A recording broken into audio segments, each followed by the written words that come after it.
يا مصروية. عمل التعادل تاريخي مع بلجيكا في كأس العالم. نزلنا الشارع نشوف آراء الناس، شايفين النتيجة ازاي.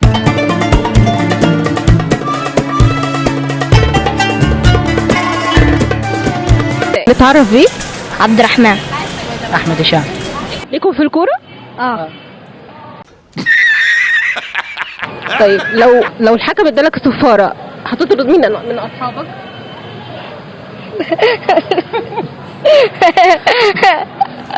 هما الاثنين. انا ما اعرفش يا ست هاني، انا ما بعرف اقول على طول. هو انا هخبى على حضرتك ليه؟ هتطرد مين من أصحابك؟ بود. عشان هو ما يعرفش يلعب. انت بتتكلم جد؟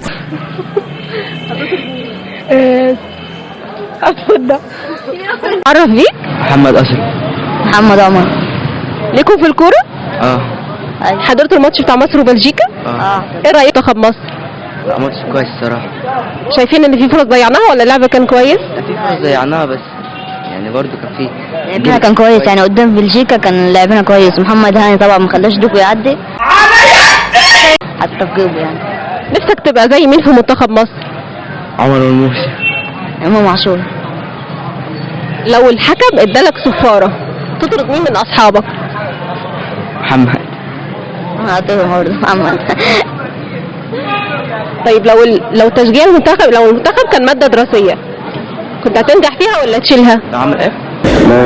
انا ما اعرفش يا ست هاني، انا ما بعرف اقول على طول. هو انا هخبى على حضرتك ليه؟ لو المنتخب مادة دراسية هتنجح فيها ولا تشيلها؟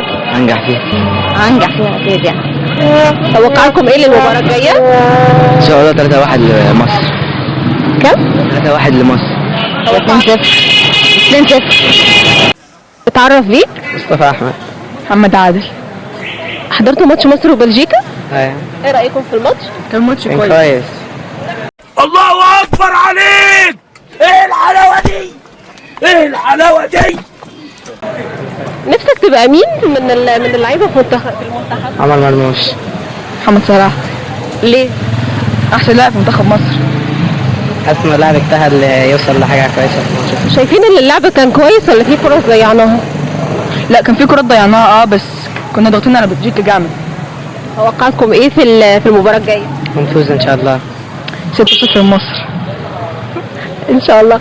لو المنتخب كان مادة دراسية هتنجحوا فيها ولا تشيلوها؟ نشيلوه. ده انجليزي دي يا مرسي.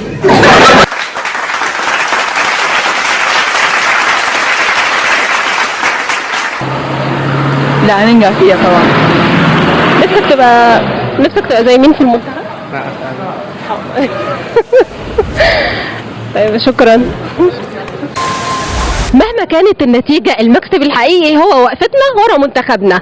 خلوا العلم دايما مرفوع ونقول دايما بأعلى صوت في المدرجات والبيوت: تحيا مصر. تحيا مصر.